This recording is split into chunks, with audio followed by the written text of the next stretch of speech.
भाई ये आवाज आपके गियर बॉक्से को डैमेज कर देगा। 200 रुपए का नुकसान सीधा बढ़ के 2000 हो जाए। सब्सक्राइब करे बिना मत जाना, सब्सक्राइब कर दो भाई, कर दो फटाफट से प्लीज, आपसे एक रिक्वेस्ट है, करवा दो भाई। Hello and welcome to my channel. भाई मेरा नाम है यादविंदर चौहान, एक और नई वीडियो में आपका स्वागत है। तो भाई इस वीडियो का टॉपिक है how to increase your car life. भाई मैं सारी बातें बताऊंगा जितने भी मेरे पॉइंट ऑफ व्यू से मैं बता सकता हूं कि भाई ये आपकी लाइफ को घटा रहे गाड़ी की को, और ये आपके पॉइंट्स ऐसा कर लोगे तो इंक्रीज कर पाओगे भाई। तो हम चाबी से ही शुरुआत कर लेते हैं भाई। हम चाबी में घर की चाबी, दुकान की चाबी या ऑफिस की चाबी टांग लेते हैं, जिससे हमारा जो ये चाबी लगाने का सॉकेट है ना भाई, वो ही घिस जाता है और आप ओवर द टाइम भाई इसको चेंज कराना पड़ेगा लटकते लटकते लटक। और भाई कुछ गाड़ियों में यहाँ पे नी एयर बैग भी होता है भाई, खुदा ना खास्ता आपका कोई एक्सीडेंट होगा तो ये खुलने पड़ेगा, तो आपका जो ये नी दिख रहा ना, ये इस पे चोट लगा सकता है वो चाबी का गुच्छा। ठीक है तो भाई, और अच्छे ड्राइवर की पहचान होती है कि भाई वो गाड़ी पे एक बार कपड़ा दिन में जरूर मारे। अब भाई मेरी तो गंदी है, तो मैं तो आपको साहब आज धुलाऊंगा इसको, तो आप मेरे कोई पॉइंट आउट मत कर जाना, आपने नहीं मार रखा ये वो। तो चलो भाई मैं भी साफ करता हूँ। भाई मेरी थोड़ा गांव के रास्ते में चलती है, तो उस पर भी बता देता हूँ भाई। मेरे गांव के रास्ते में चलती है ना तो कीचड़ अच्छे लग जाते हैं, तो इसका इलाज बताऊँ, सबसे अच्छा इलाज है भाई, हफ्ते में एक बार आप धुला लिया करो, कभी जंग नहीं लगेगा आपकी गाड़ी में। भाई गांव के रास्ते में मुझे पता है कीचड़ भी लग जाती, गंदा भी, आप केयर नहीं कर पाते, फिर भी मैं आपको एक अच्छा पॉइंट ऑफ व्यू से बता देता हूँ। एक हफ्ते में आप गाड़ी धुला लिया करो, डेली कपड़ा मारना अच्छा होता है, और अच्छे ड्राइवर की, कार ओनर की हैबिट में होना चाहिए भाई। तो हमने चाबी की बात कर ली थी, अब चल लेते हैं अंदर। ठीक है भाई, अब हम स्टार्ट करते हैं गाड़ी को। हमने स्टार्ट की, स्टार्ट करते ही निकल पड़ते हैं भाई, स्टार्ट करते ही भाई चलो चलो चलो सीधा ऐसे कर पड़ते भाई। नहीं, ये नहीं करना आप गाड़ी को भाई। अब आप बोलोगे कि ये तो चलेंगे ही, तो भाई चलो तो सही, पर मुश्किल से मुश्किल 10 सेकंड इसको दो आपको। आप चल तो लेते ही हो, चलो कोई बात नहीं, आपने भाई चलना तो है ही, जाना तो है ही। तो मैं बात बताऊं भाई, आप 10 सेकंड अपनी गाड़ी को आइडल खड़ा रहने दो। अगर पेट्रोल में है तो, भाई डीजल में है तो 10 की 20 कर दो भाई। 10 सेकंड तो आप दो ही गाड़ी को, 10 से 20 मैं बोल रहा हूँ, डीजल गाड़ी की 20 है। और भाई तुरंत नेक्स्ट पॉइंट अपना क्या है, तुरंत चल देते हैं हम गाड़ी को फर्स्ट गियर में लगा के, ड्राइव करके उठाएंगे ऐसे। एक तो भाई इस आदत को बदलना पड़ेगा आपको। ठीक है भाई, ये तो सीट बेल्ट की आवाज़ आ रही है फिलहाल, मैं अभी इनिशियली में चला ही है, तो भाई हैबिट को बदलो। जैसे कि अब चल रहे तुरंत ड्राइव दे के उठा देंगे, टायर भी स्किड करेंगे, आपके इंजन के पे भी जोर पड़ेगा शुरू में ही ऐसे। और गाड़ी बार बार उठने से है ना भाई, मेंटेनेंस भी ज़्यादा मांगती है कि ऐसे बार बार रफली चला रहे हो तो आपके जो इंजन में जो ऑयल सर्कुलेट होता है वो काफ़ी तेज से होता है, जिसके कारण भाई इंजन वेयर एंड टियर ज़्यादा मांगता है, जल्दी एवरेज मांगता है, यानी ऑयल का जो लुब्रिकेशन है ना वो जल्दी खत्म हो जाता है। पर जितनी जल्दी आप पिकअप रैश मतलब रैश ड्राइविंग करोगे तो उतनी जल्दी भाई इंजन भी आपका मेंटेनेंस मांगेगा। और दूसरी गंदी हैबिट क्या है भाई, हम फर्स्ट में चल रहे रहते हैं, एकदम से हमने आप बैक करनी है तो हम ऐसे सीधा लगा देंगे, रोकेंगे नहीं। ये आवाज़ सुन रहे हो ना, कर ये आवाज़, भाई ये आवाज़ आपके गियर बॉक्से को डैमेज कर देगा। आपको आप तो अभी तो लग नहीं रहा, पर आपको ओवर द टाइम यूज करने लगे ना तो गियर बक्से का फटका आपको लगा देगा।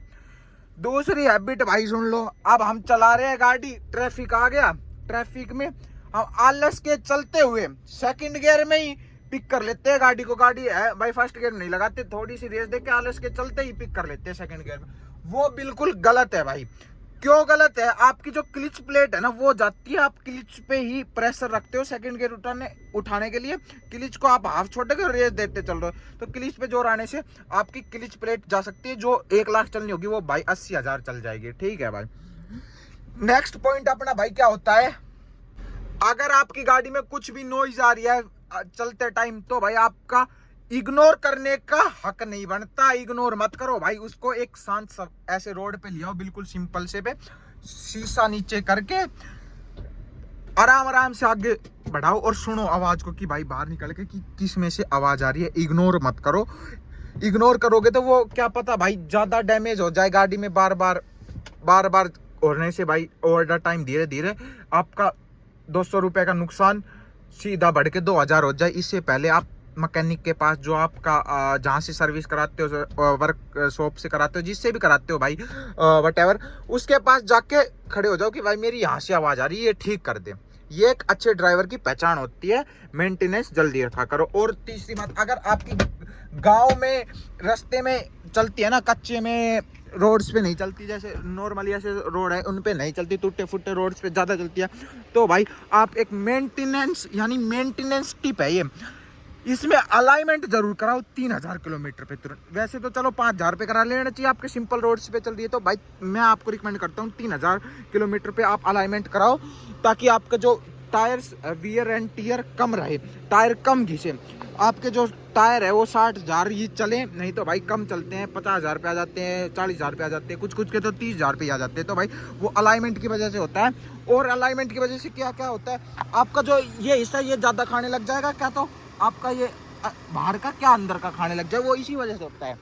ठीक है भाई। और टायर प्रेशर सबसे इंपॉर्टेंट चीज़ है भाई, टायर प्रेशर अपना ओके रखो, जिससे माइलेज भी आपकी अच्छी थी। अब ये टायर प्रेशर कहाँ लिखा होगा, अब ये टायर प्रेशर आपका ड्राइवर साइड डोर पे एक ये प्लेट लगी होगी जो आपको बताएगी कि फ्रंट में इतना होना चाहिए और रियर में इतना होना चाहिए, जो आपका बिल्कुल 13 इंची के हिसाब से, जिस अब तो ये 14, मेरा में तो R13 है, तो आपको R13 के हिसाब से करवा लेना। अपना टायर देख लेना कितने इंची का है, तो आप ड्राइवर साइड चेक कर सकते हो कि कितना प्रेशर करवाना है। अब एक आप नॉर्मल ड्राइवर हो, यानी आप भाई 60 तक ही गाड़ी चलाते हो, 60 से ऊपर नहीं जाते, तो भाई आपकी अगर डीजल गाड़ी है ना, तो भाई डीजल पंप चोप हो सकता है। यानी भाई उसको आप नॉर्मली चला रहे हो तो भाई नॉर्मल डीजल आएगा आराम से, तो जिसके कारण से भाई प्रेशर से नहीं आ रहा ना, तो वो चोप हो सकता है। तो इसका सॉल्यूशन क्या है, आप थोड़ा सा हाई स्पीड कर सकते हो, 100 से 120 तक 10 किलोमीटर चला ली, 20 किलोमीटर चला ली। भाई एकदम आपने स्लो भी नहीं चलाना है, हरदम स्लो चला रहे हो। मैं ये नहीं कह रहा हूँ हरदम फास्ट चलाना है भाई, 100 से ऊपर चलाना है। अब भाई जो बिल्कुल फास्ट चलाते हैं ना भाई, हरदम 100 या 120 सकते हैं वो खींच के, उनका भाई फ्यूल पंप फट सकता है। और जो बिल्कुल स्लो चलाते हैं, जो 40 तक या 60 तक ही रहते, इससे ऊपर नहीं जाते, उनका भाई फ्यूल पंप चोप हो सकता है। तो इसलिए मैं कहता हूँ 60 पे भी चलनी चाहिए। टाइम आए यानी ऐसे हाईवे मिले तो 120 भी कर ली भाई, क्या बात है। और स्लो ट्रैफिक में जैसे हो तो स्लो भी चला ली। तो ये बात भी आप ध्यान रखो। अगर धीरे चलते हो तो भाई आप तेज चला लो, 100-120 क्रूज कर लो। जैसे कि भाई 1000 किलोमीटर गाड़ी ड्राइवन की ना आपने, तो उसमें से 100 किलोमीटर आपने थोड़ा फास्ट ड्राइव करा, 80 अबाउ। अगर आप तेज चलाते हो, 1000 किलोमीटर आपने 100 में चलाया, तो भाई मैं बताऊंगा 500 किलोमीटर आप धीरे चलाओ, 100 मत, पूरा हाफ चलाओ, हाफ धीरे चलाओ, 80 से नीचे रहो। ठीक है भाई, ये आपका एक और मेंटेनेंस टिप थी। ये मेंटेनेंस भी नहीं मांगेगी आपकी गाड़ी, लाइफ इंक्रीज रहेगी। भाई सारी बातें बता दी मैंने कि हाँ भाई ये मेंटेनेंस हो सकता है, ये मेंटेनेंस हो सकता है, टायर का हो सकता है, चला के आ गए, स्टार्ट करने से आ गए। अब मैं आपको लास्ट में बता देता हूँ भाई, आप खड़ी कर रहे हो गाड़ी को, तो भाई फिर से आप एकदम से मत आ जाना खड़ी करने की। भाई 100 किलोमीटर ड्राइव करके लाए और सीधा बंद कर दिया गाड़ी, भाई ये मत करो।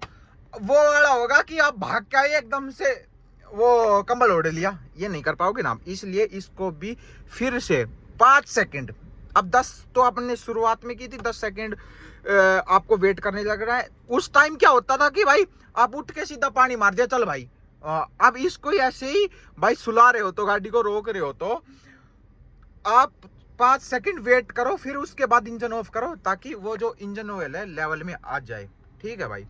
और अगर आप भाई गाड़ी चला के आ जाते हो, आपको लॉन्ग टर्म के लिए खड़ी करनी है, तो भाई अपनी गाड़ी को थोड़ी देर 5 से सीधा 15 सेकंड तक स्टार्ट रखो, उसके बाद खड़ी करो। और बैटरी का टर्मिनल है ना भाई, वो हटा दो।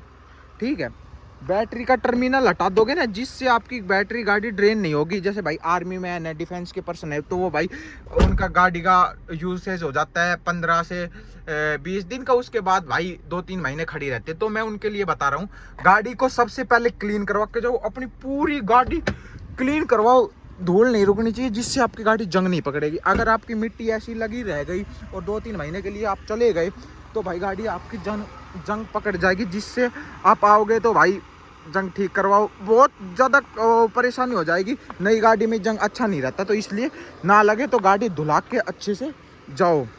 तो अगर आपकी धूल मिट्टी साफ होगी तो अगर कवर भी उड़ाओगे ना तो जिससे भाई ये स्क्रैच भी नहीं आएगा। अगर कवर भी उड़ा के रहा है ना तो मिट्टी के कारण भाई ये स्वेल मार्क्स बन जाते हैं। कवर इस पे हिलता है, हवा चलेगी तो हिलेगा ना, तो उससे स्वेल मार्क्स बन जाते हैं। स्वेल मार्क्स से बचे।